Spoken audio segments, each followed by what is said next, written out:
En la unidad 6 se inicia el bloque dedicado a los medios de transmisión. Los medios de transmisión pueden ser bien guiados, bien radiados. Todo lo que son medios de transmisión radiados tienen un elemento que ya conocemos todos, antena, que permite la transmisión por medio de campos electromagnéticos.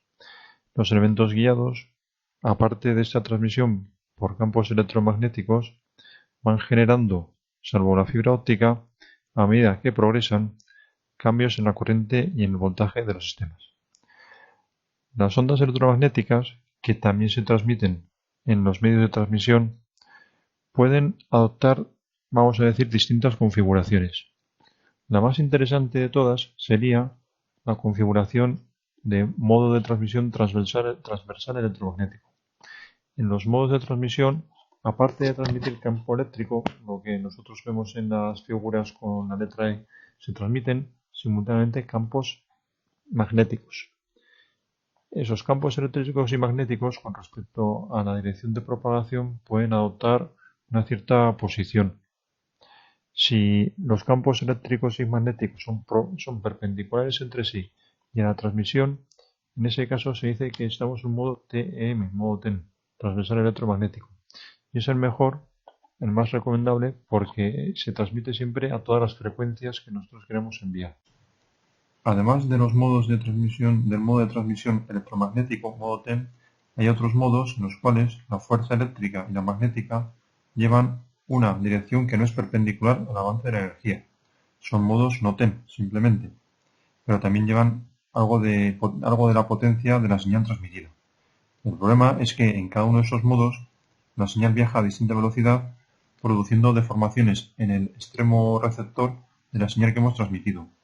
Eso, de cara a transmisiones digitales, significa que los pulsos se deforman y que se limita la tasa de transmisión del bit por segundo.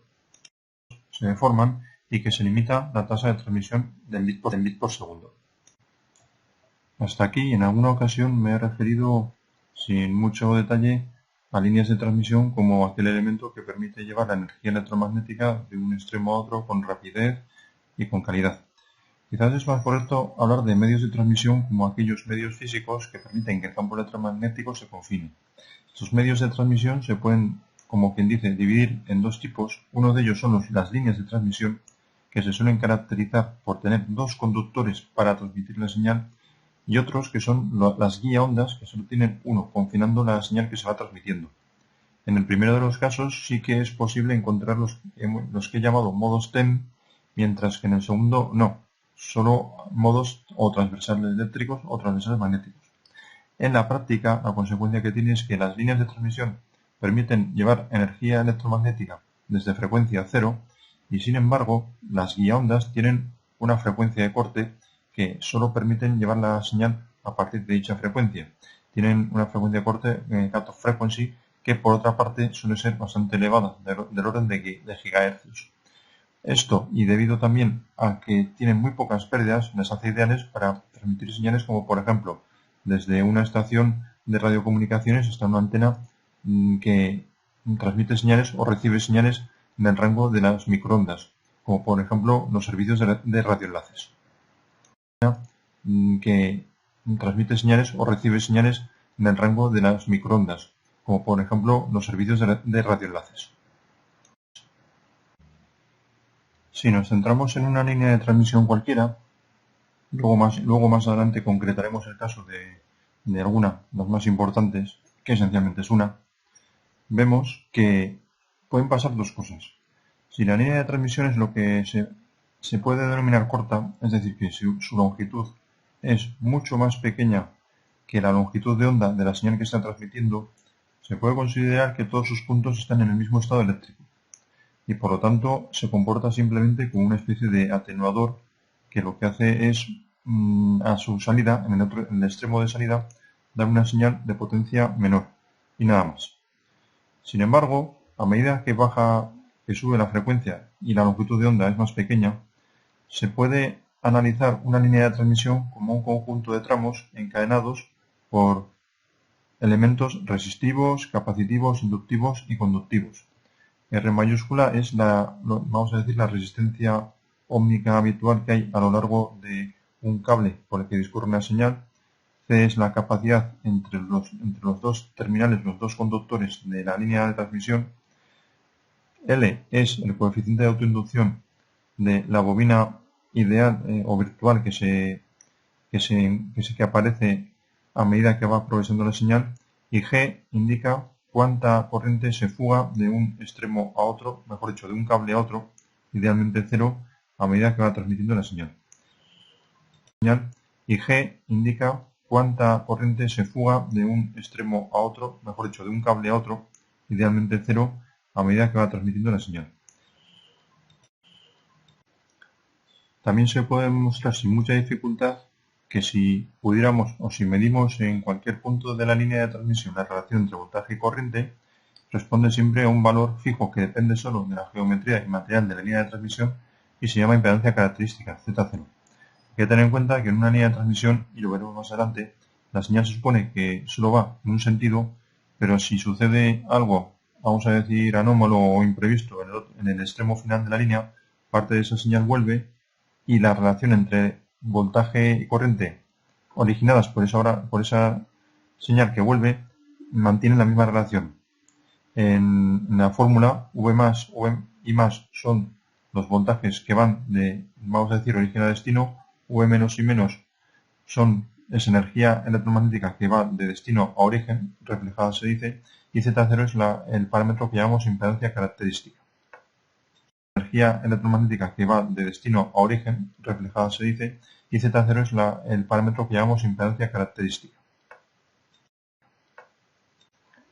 Quizás las líneas de transmisión más conocidas y usadas son los pares de hilos que decimos, que pueden ir trenzados y cuyos parámetros R, L, C y G dependen esencialmente de las dimensiones de los hilos, de los diámetros de los hilos y su separación y del material del aislante que los separa. Y por otra parte están los cables coaxiales, que son dos elementos concéntricos conductores, en los cuales también la geometría y las propiedades de dichos conductores y del aislante que hay entre medio condicionan los R, L, C y G, dando lugar a una impedancia característica que depende de esas dimensiones geométricas esencialmente. Ya se sabe que los cables coaxiales son especialmente buenos porque la energía eléctrica en teoría exterior que se producen se anula, no producen en principio energía eléctrica. Especialmente buenos porque la energía eléctrica en teoría exterior que se producen se anula, no producen en principio energía eléctrica. En buena parte de las líneas de transmisión, cuando la frecuencia es muy alta, o bien las resistencias de atenuación a medida que se propaga la señal, o de fuga, la R y la G, son relativamente pequeñas, existe una expresión para calcular la impedancia característica en función de L y C muy sencilla.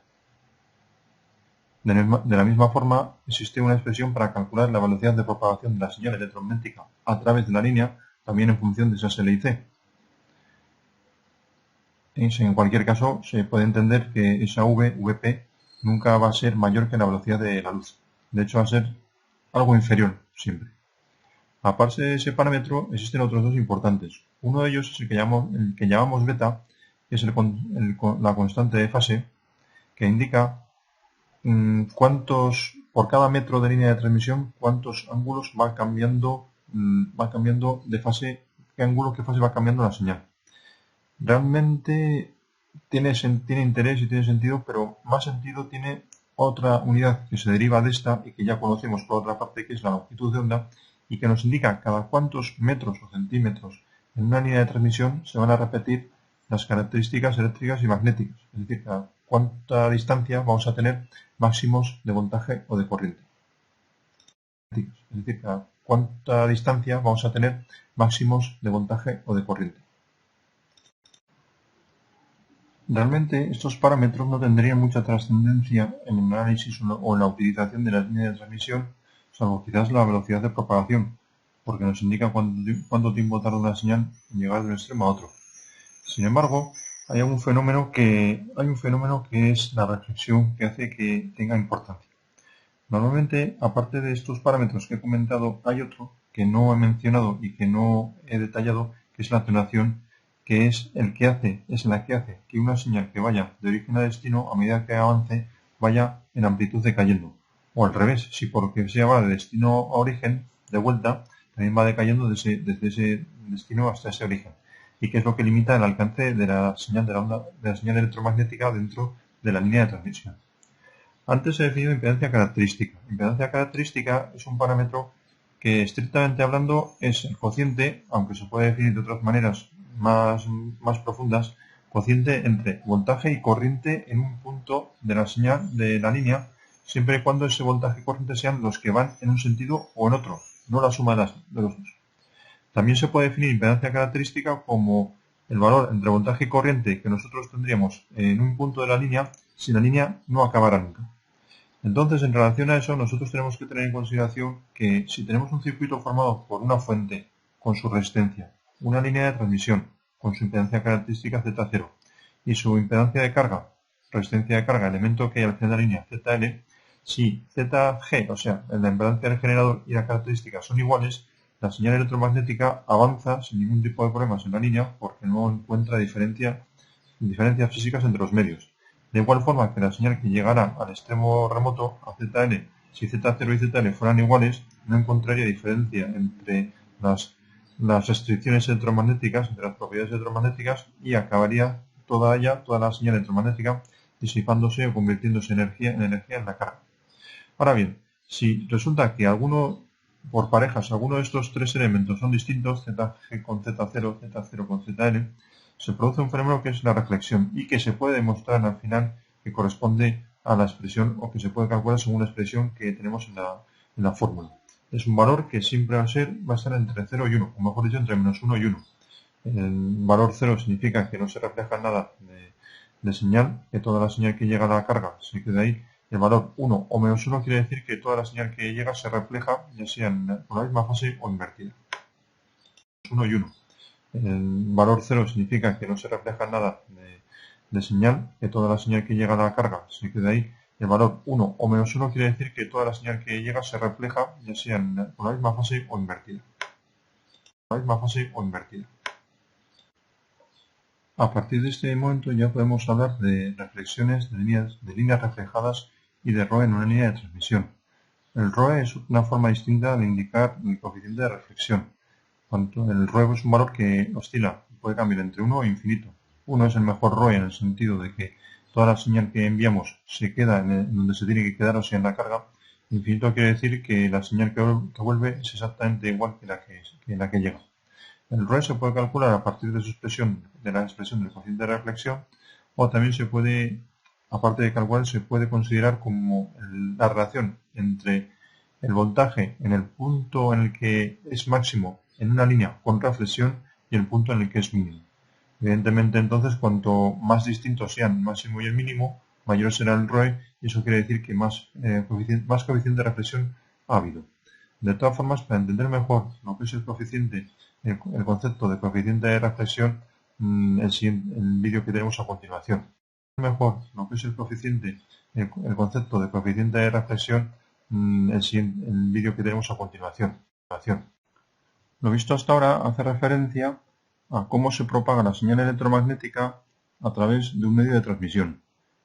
En la práctica, lo más importante de todo esto es el hecho de que se produzcan reflexiones y cómo afectan al sistema, lo que conocemos en castellano como ROE o razón de onda estacionaria, y en inglés como SWR, Stationary Wave Ratio, con una V delante porque se refiere al voltaje.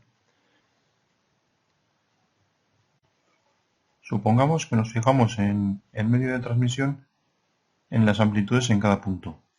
Si encontramos el punto con máxima amplitud no instantánea, máxima amplitud en cualquier momento en un determinado punto. Y si buscamos también el punto en el cual la amplitud en cualquier tiempo en ese punto es mínima y hacemos la división, tenemos lo que se llama ROE.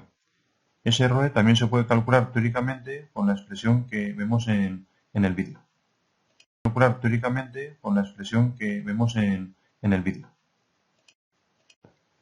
Numéricamente hablando, el mejor ROE es aquel en el que ROE vale 1. Eso quiere decir que no hay onda reflejada, que toda la señal que se transmite a la línea hacia la carga desde el generador acaba en el generador y nada se refleja. Eso solo sucede cuando tanto en el generador como en la carga las impedancias de dichos elementos coinciden con el parámetro que hemos conocido nosotros llamado impedancia característica.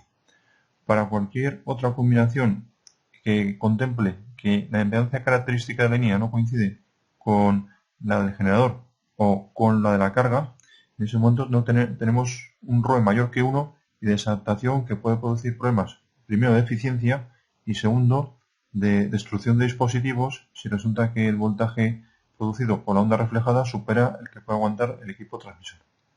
Segundo, de destrucción de dispositivos si resulta que el voltaje producido por la onda reflejada supera el que puede aguantar el equipo transmisor. ¿Qué casos extremos pueden darse en una línea de transmisión?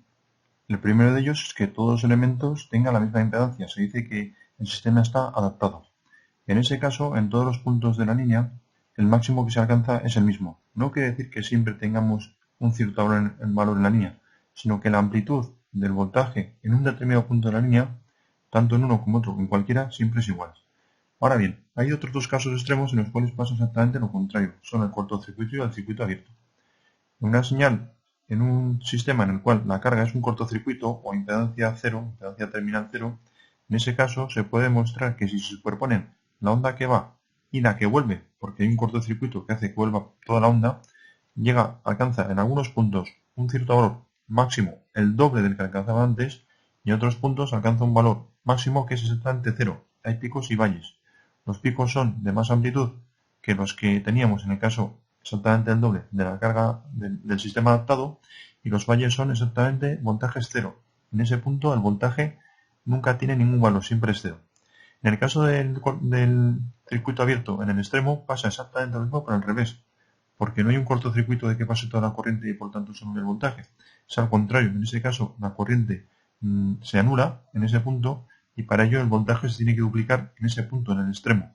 Igual que se duplica en el extremo, se duplica en varios puntos llamados valle y en otros algunos llamados pico y en otros llamados valle pasa a cero. Eso se puede ver en esa ilustración en la cual la señal que va y la que vuelve se van superponiendo y hay puntos con máximos doble del que teníamos inicialmente y máximos igual a cero, los valles. En algunos llamados pico y en otros llamados valle pasa a cero. Muchas veces, mejor dicho, siempre lo que sucede es que nunca los elementos están totalmente adaptados. Tenemos un caso extremo ideal que es que todos los elementos tengan la misma impedancia, es decir, sistema adaptado, en el cual el ROE es 1. En todos los puntos, los máximos de la amplitud son iguales. Existen otros dos casos extremos, cortocircuito y circuito abierto, en los que resulta que el ROE es infinito, es decir, que hay puntos de mucho voltaje, para ser exactos el doble del que tendrían si no hubiera reflexión, y puntos en los cuales el voltaje es cero, cualquier valor entre 0 e infinito. Pero en general, en cualquier situación, en todas las situaciones, tenemos un ROE mayor que 1 y menor que infinito. En ese caso, lo que significa el ROE, que por cierto se marca como un número 2.1, indica cuál es la relación entre la amplitud en el punto en el que encontramos mayor esa amplitud en la línea y la amplitud en el cual encontramos que esa amplitud es menor. 2.1 quiere decir que hay un punto en el cual el voltaje, por ejemplo, es el doble que en otro punto, y ambos son el máximo y el mínimo de las amplitudes no instantáneas, sino en cualquier momento en ese punto de la línea. El ROE se puede calcular si nosotros sabemos la relación entre la onda reflejada y la onda incidente en la carga. Ese parámetro reflejada entre incidentes se llama coeficiente de reflexión y se suele indicar con la letra griega gamma. Con una ligera operación, con una sencilla operación con gamma, nosotros obtenemos teóricamente el ROE. Y además, ese coeficiente de reflexión que he estado comentando, a su vez, teóricamente se puede deducir si sabemos la impedancia de la carga y la impedancia característica del medio, si es que lo que queremos es la reflexión en la carga, por supuesto. De todas formas, se puede medir con relativa facilidad si sabemos la potencia que va y la potencia que vuelve, para lo cual hay dispositivos preparados para ello, los medidores de ROE.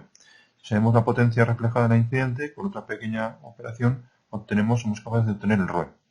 Un último detalle, y es que cuando hay onda estacionaria en una carga, se puede observar que los máximos y los mínimos están separados, máximos o mínimos entre sí por media longitud de onda, y máximo al siguiente mínimo la cuarta parte de la longitud de onda. Todo lo que hemos estado comentando se refiere sobre todo a líneas de transmisión. En el caso de que tengamos guía ondas en los cuales tenemos un solo conductor, Lo que quizás es más importante, aunque también por supuesto se produce en las líneas de transmisión, es pensar en lo que se llaman los modos. Los modos son distintas formas en las que se organizan, por llamar de una forma, la energía a lo largo de una línea. Hay repeticiones en el tiempo en un punto y hay repeticiones en el espacio relacionados con la longitud de onda. Para cualquier medio de transmisión, línea de transmisión o guía onda, existen modos. Dependiendo de cuántos modos se transmitan, tenemos más o menos distorsión. Los mejores medios de transmisión son aquellos en los cuales solo se transmite un modo. Y estos modos, para la línea de transmisión, digamos que desde frecuencia cero ya existe alguno que propaga energía, pero para el caso de las guía ondas, esa frecuencia es distinta que cero y hasta que no se alcance esa frecuencia no se transmite energía. Sin embargo, lo que sucede es que se transmite un modo en un rango bastante amplio, desde esa frecuencia de corte que se llama hasta una máxima de orden de gigahercios que las hace muy apropiadas para transmisión de señales. Por ejemplo, vamos a decir, entre sistemas transmisores de radioenlace de varios gigahercios hacia la antena de dicho radioenlace.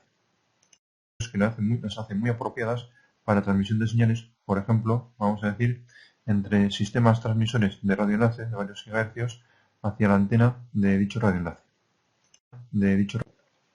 Puesto que el voltaje máximo y mínimo y la corriente máxima y mínima en una línea no adaptada cambia a medida que avanzamos en la misma, hay puntos en los cuales esa relación voltaje-corriente es distinto, mayor o menor. Y bueno, de hecho, en cualquier punto de la línea tenemos un voltaje que depende esencialmente de los parámetros de la línea y de la distancia de la línea al final. Se puede calcular con una fórmula también relativamente sencilla, desde un punto determinado de la línea, cuál es la impedancia que aparentemente vemos, según la expresión que tenemos. De la misma forma, nosotros podemos saber en qué puntos de la línea, dependiendo de cómo es la carga, tenemos valores máximos, picos de voltaje y valores mínimos, valles de voltaje. Por último, volver a recordar que hay tres casos extremos en la adaptación de la línea, que es adaptación total. Si tenemos una línea de transmisión que no está adaptado, nosotros podemos conseguir su adaptación mediante ciertos mecanismos, lo que se llaman STUF, en inglés STUF, barras o algo similar, según los cuales nosotros a cierta distancia de la carga podemos poner en paralelo un tramo de línea de transmisión terminado en un cortocircuito. Dependiendo de la distancia a la que ponemos ese tramo de línea de transmisión y de la longitud de dicho tramo de transmisión, nosotros conseguimos hacer el efecto de una especie de carga paralela a la que tenemos y conseguir que desde el punto en el que estamos aparezca que la impedancia de la carga sea la misma impedancia que la de la línea de transmisión y por tanto esté adaptada. La carga sea la misma impedancia que la de la línea de transmisión y por tanto esté adaptada.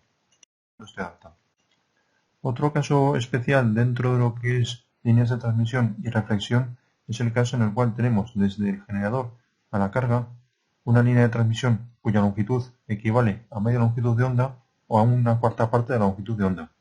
En el primero de los casos es como si la línea de transmisión no existiera. Media longitud de onda es un tramo que transmite íntegramente, sin modificaciones, la impedancia de la carga al punto en el cual ponemos la línea de transmisión al inicio. En el caso de cuarta longitud de onda, lo que hace es, como quien dice, invertir. Hay una fórmula que indica que la impedancia que vemos desde el punto en el que contamos una línea con un cuarto de longitud de onda de longitud equivale a la impedancia característica al cuadrado dividido por la impedancia de carga, lo cual en ciertas ocasiones se puede utilizar para adaptar también impedancias. A la impedancia característica al cuadrado dividido por la impedancia de carga, lo cual en ciertas ocasiones se puede utilizar para adaptar también impedancias. Por último, como parámetros importantes de las guía ondas. El parámetro más importante de la guía onda es la frecuencia de corte, cuyo valor depende esencialmente de las propiedades magnéticas y eléctricas del aislante que hay entre medio y de las dimensiones del mismo. Se puede demostrar que la frecuencia de corte depende de esas propiedades del material y de las dimensiones. Y se puede mostrar también que beta, es decir, cada metro cuánto cambia el ángulo, la fase que se transmite a través de ella, depende en primer lugar de esos parámetros del material magnéticos y magnéticos, de lo que conocemos como K, de cómo se combinan con las dimensiones, de lo que conocemos como K sub C, y luego de una pequeña operación.